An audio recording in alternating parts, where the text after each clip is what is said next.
road trip. I've got about a 700 kilometre drive today from Adelaide around the top of the Spencer Gulf to Port Lincoln. So if you're not familiar with this part of the world, I'll put up a little Google map graphic now. But I'm going to take the opportunity to see if there's any targets along the way where I can do a bit of metal detecting, if I can find out ownership of sites. I won't just walk in and start scratching, obviously. But I thought on the way I'll do a bit of a vlog, a bit different to a normal video, and talk about a couple of topics that I get asked about a lot, particularly from people starting out in the hobby, and that is research and permission, and what machine to buy to get into the hobby. So we'll cover a few topics as we go along, look at a few of the sites along the way, and have a bit of a chit chat. If you've got any questions about anything that I talk about in the video, just put them down in the comments, make a comment, and I will reply to it. So we'll just crack on here, and we've still got 500 kilometres to go, so there's plenty of the day. I've got all day to get there. It's spring, but it's not real warm today actually. It's well, the car's saying it's 16 degrees. Not really what I'm used to up in Queensland. But anyway, beautiful South Australia. We'll go for a nice lengthy drive in the country, and I'll be back shortly.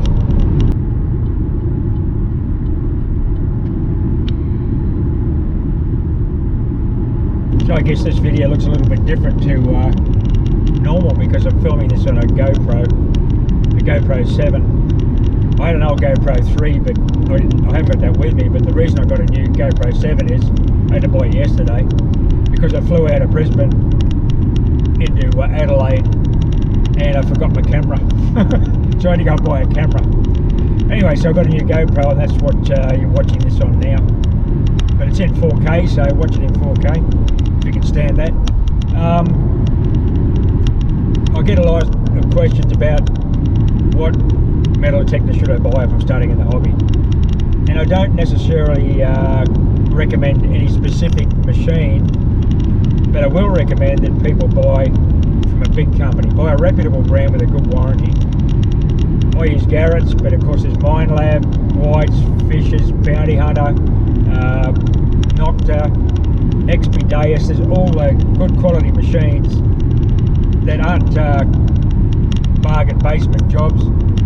Don't go and buy your $80 machine from an electronics store. It's a false economy, thinking, oh, I'll try this and start out in the hobby and then upgrade. Not worth your while, because it'll break your heart using that machine. Like I said, I use Garrett's. Now it depends what you're interested in. If you're a beach hunter, you're a gold prospector, you want to do a bit of both, you're into relics and historical sites and old coins and that sort of thing, there are specific machines for all those different purposes. There are some machines that claim to do all, but no machine can do all. Most people in the hobby have a selection of machines. If they're going prospecting, they'll use a dedicated prospecting machine, whether it be pulse induction or VLF. If they're going coin hunting or relic hunting, they'll use a specific machine or a beach machine. But I mean, even the gold prospecting is one aspect of the hobby. But if you go into the coins and relics, there's a few different variations of that. There's obviously beach hunters who go into the water. There's the beach hunters who do the dry sand. There's the park hunters in the urban areas who just enjoy finding modern coins, spendable coins. That's not something I ever do. I don't like being in the public, and I've got no interest in the modern coins. And then there's the relic hunters that go looking for historic relics. Now, of course, they may also be in urban parks and ghost towns and outback areas, old homesteads, that kind of thing. If you're going to do that outback sort of work, is get a machine with a good ground balancing circuit, because Australia is very mineralised, and typically you'd buy a ground balancing machine for prospecting for gold, but often the relics are in highly mineralised soil and there's not a gold field. Even parts of urban Brisbane, like on a Garrett AT, they ground balance in the 90s. So that's pretty mineralised soil. Well, Colleen and I have been prospecting in Arizona a couple of times, and the mineralisation there, where the gold's found, is lower than the urban areas of Brisbane. So that gives you some idea what the mineralisation of Australian soils are like, and because it's so variable. And then you get into places like Bendigo, Golden Triangle area, which is very highly mineralised. That's where the big gold is, and of course Western Australia. So think about what you want to do in the hobby, what kind of detecting you want to do, what you want to go looking for, and buy the machine that's tailored to your needs. Don't buy the wrong machine, because people do that. There's no use using a pulse induction metal detector in a park, drive you mad. There's no use buying a non-ground balancing coin detector and going to the goldfields. Okay, you might hit a nugget, but it's going to be hard work. It's not designed for that kind of detecting. So that's some idea of my views on how to approach buying your first metal detector.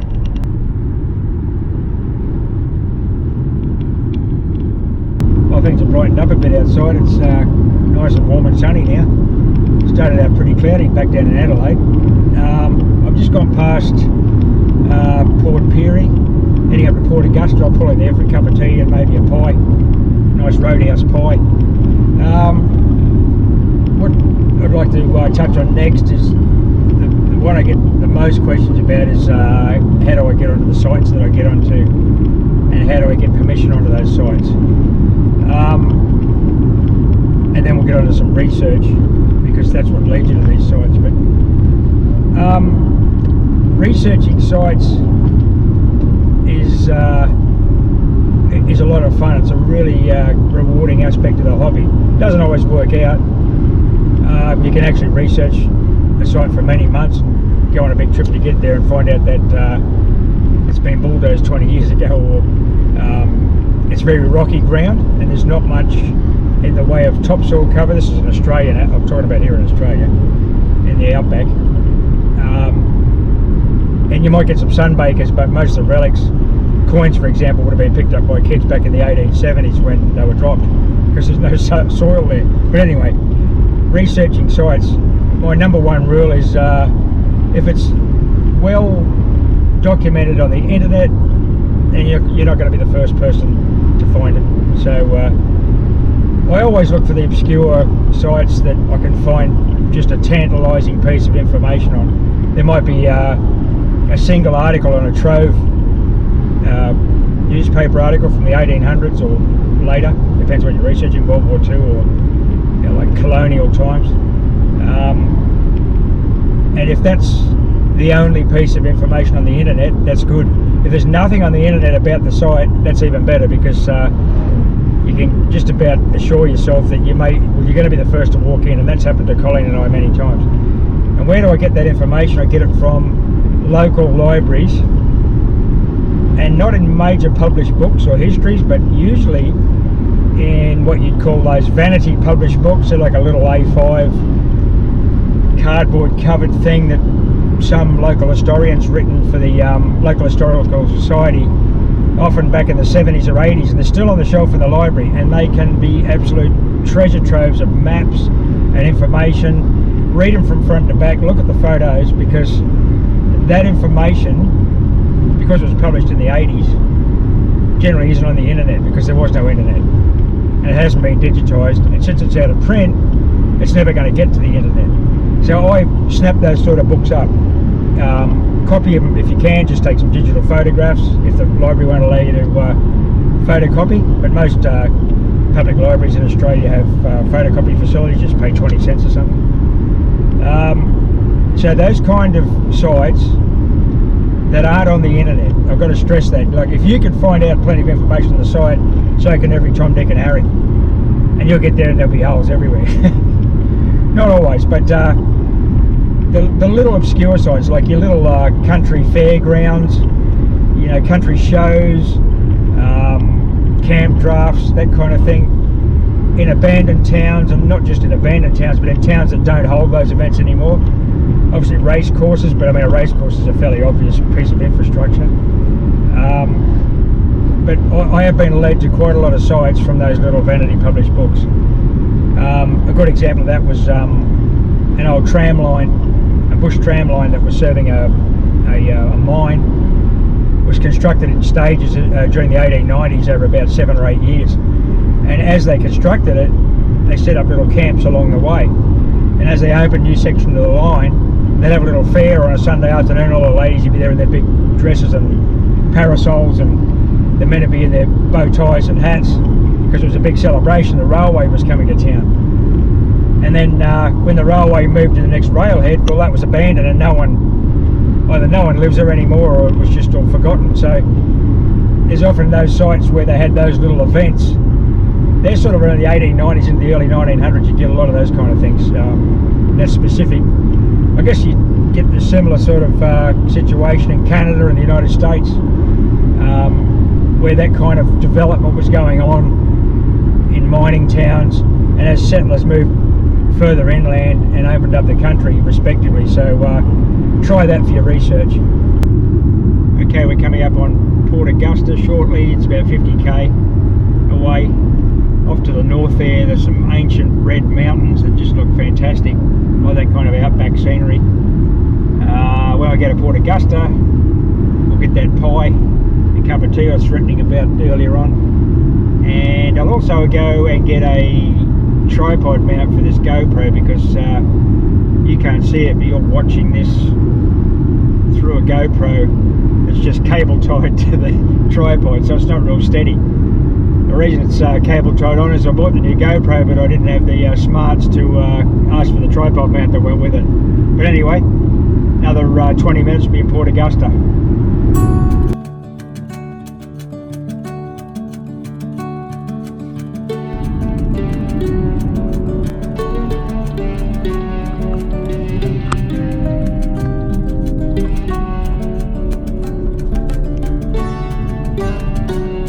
100 meters, turn right on Commercial Road, then turn left.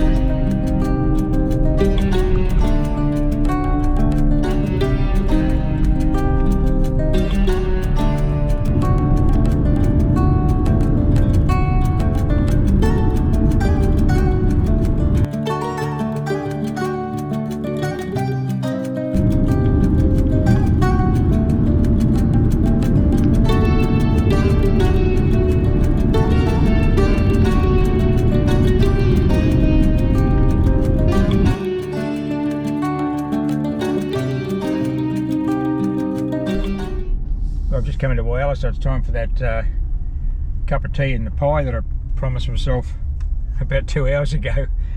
There's a roadhouse just out of town, so I'll head into there. Couldn't resist a bit of World War II history. Here's the HMAS Whyalla, World War II veteran. I'll put up some historical information on the history of this ship.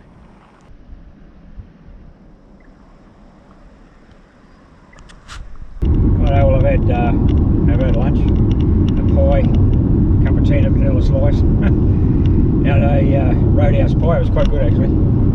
So I've got about 250 kilometres to go, and our next instalment is regarding getting permission.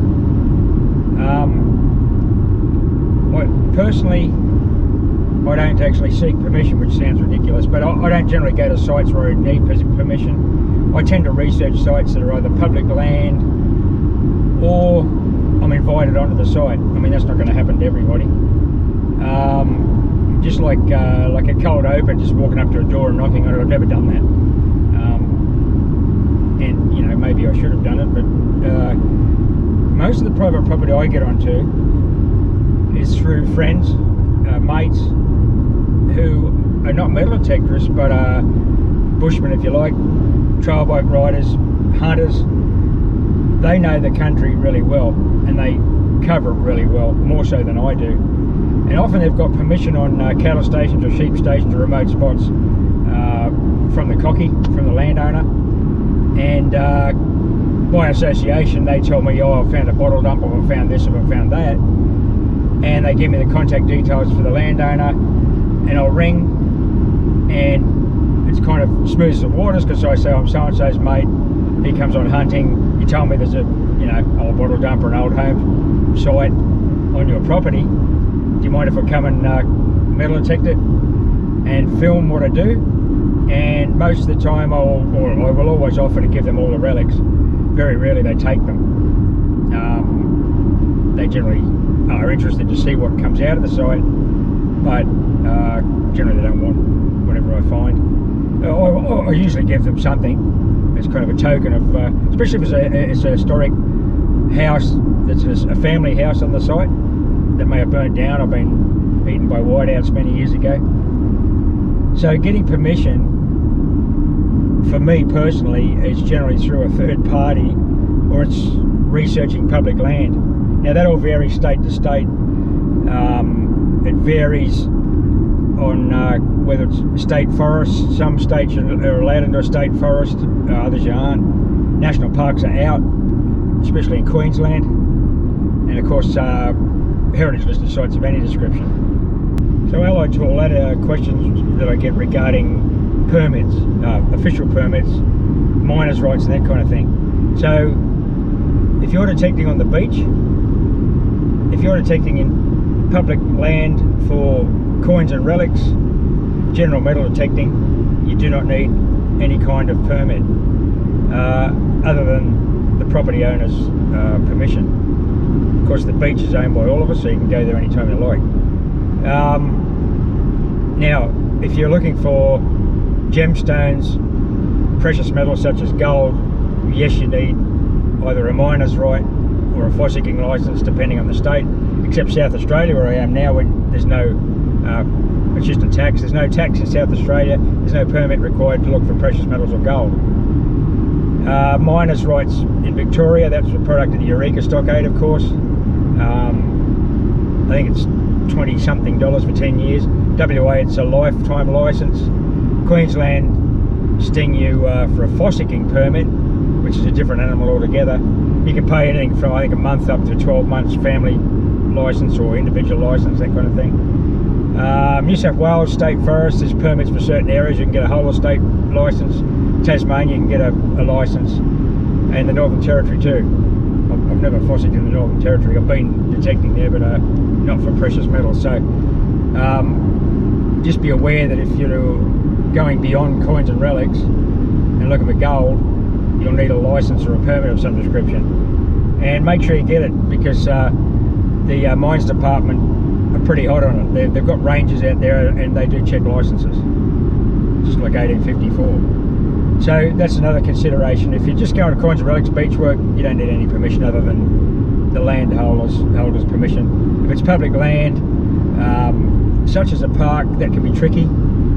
I know some Melbourne councils, for example, have bylaws which have passed that prohibit metal detecting in parks, which are damaging vegetation. So just make sure, and I think the ACT is the same, just make sure there's no local council bylaws that prohibit detecting in parks, but just be sensible. Like with the drought at the moment, most parks aren't detectable. You cannot dig a plug. The ground's like concrete, the grass is struggling, all the vegetation is struggling. You're going to make a mess and it just ruins it for the hobby. So stay out of the parks when they're not detectable. If it's nice and moist and you can cut a beautiful plug and use a rag to take all the dirt and leave no trace, fine. But where I live, you can't detect the parks at the moment, and even when it rains, it's an issue. So that's just something to think about, that impacts on all of us as hobbyists. Really make sure you, even in the bush, just fill your holes in. I mean, I see holes in the bush all the time. If you can dig a hole with a pick, you can bring your boot back across and fill it in. It's not hard. Pull a bit of leaf litter back across it. Next time it rains, it'll never look like it never happened. So please fill in holes. So I mean, that covers the detecting, permission, and kind of etiquette side of the hobby. I wouldn't. The other thing is too, particularly in Queensland, if you are fossicking on private property with permission, your license has to be signed still, unless you're in a GPA, a general permission area, such in the Claremont area or the Warwick area. or any of the GPAs in Queensland, the government GPAs, you can go there with your licence and it's fine. No one's got to sign it. But if you're on private land, you should have the licence signed. Just covers all the bases.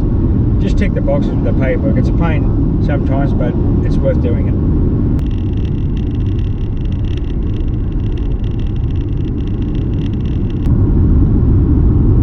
Righto. Next thing to consider is safety. I'm talking about personal safety in the bush. For you or your family, your partner, your mates. Not really an issue on the beach or in a city park. And really, any outdoor people in Australia, and most of us are, we don't take the bush for granted. We all love it, but it'll jump up and bite you at any time. Don't go into those remote areas in the summer, and be prepared. Have a plan. Now, you've got to have a good, reliable vehicle. But you might have the best vehicle in the world, but you get 2 flat tyres and you only got 1 spare, you're not going home. You've got to have a plan. And Colleen and I have been to places, remote areas on western cattle stations where you're literally the only people for 100 kilometres or more in any direction. I mean, that's hard to conceive of, but it's actually what happens. You've got to be self-sufficient. You've got to have water, you've got to have food, you've got to have a plan. 99% of the time you're going to get home. And generally the rule is, in the Aussie bush, especially in summer, you shouldn't be out in these remote areas really, because it's life-threatening in those situations. Stay with the vehicle. But that's no good if you haven't told someone you're out there. So let's say you go on this big bush trip, you plan, looking for gold or relics in some remote spot. Tell your mates, tell a relative, tell your loved ones, and check in when you should be home. Tell them, okay, I'm going to be back Wednesday night, I'll give you a call. If you don't hear from me by Thursday, I'm going to be, in location X. You better organise something to come and get me. And maybe your mates can come and rescue you, but you should think about taking a PLB, especially WA where you're looking for gold, personal locator beacon. There's a couple of Aussie made models that are under $300 that'll save your life. It's just got a panic button on it and a cancel switch. That'll get you out of trouble. If you don't go out with that, you're really risking life and limb, because snake bite, away from the car, there's all sorts of issues that can happen. And getting lost is very easy in some of that trackless country. So think about that. Think about a vehicle with HF radio maybe, or long range communication. UHF's no good, it's line of sight if you're way out bush. Like I said, PLB or sat phone. I mean, sat phones can be an expensive option, but definitely a PLB, especially goldfields work where you're remote and it's a long way to anywhere. And I'll get back to the point that if you haven't told someone you're there, staying with the vehicle will sustain you for a while, but no one's going to come and look for you if no one knows you're there. So it could be a big long wait and you're going to run out of water. So, I mean, most people have there is common sense when it comes to the bush. I understand that, but still, every year people die in the bush because they're not prepared. And particularly people from overseas, they underestimate the distances in Australia, how far it is to anywhere, and that the nearest town can be 300 or 400 kilometres away, and mobile phone reception is non-existent for hundreds of kilometres at a time. So one thing you can think about in that situation, okay, let's say you can't stay with your vehicle, you've got to go, have some kind of EDC or bug out bag in your truck. In there you want water, you want some basic protein foods, definitely a first aid kit, snake bite kit, maybe a change of socks, that kind of thing.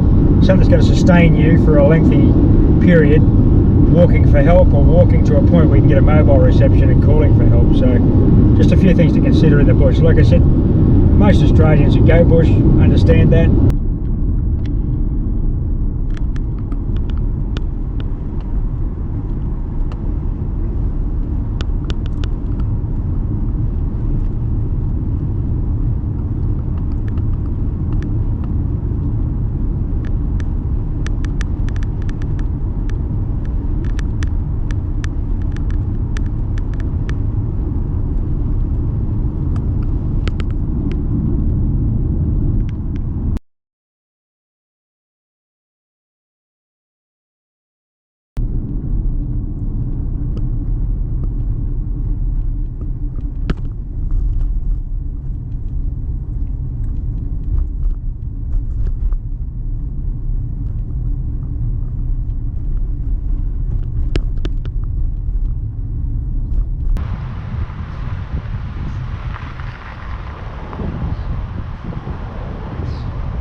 Pulled over to have a look at this old ruin here.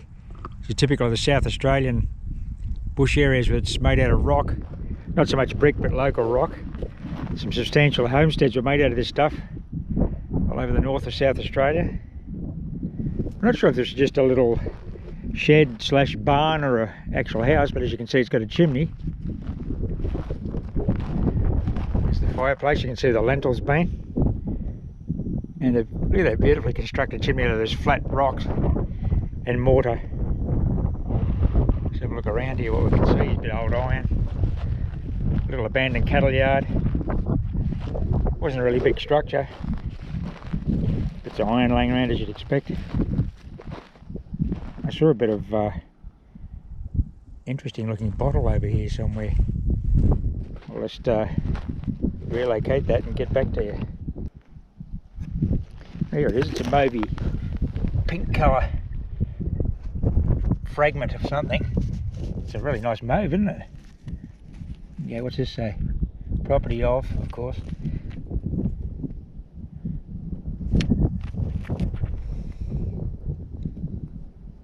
Marmite Company. Marmite jar. Pink mauve glass. Well, mightn't have been that originally, but that's what the sun's done to it.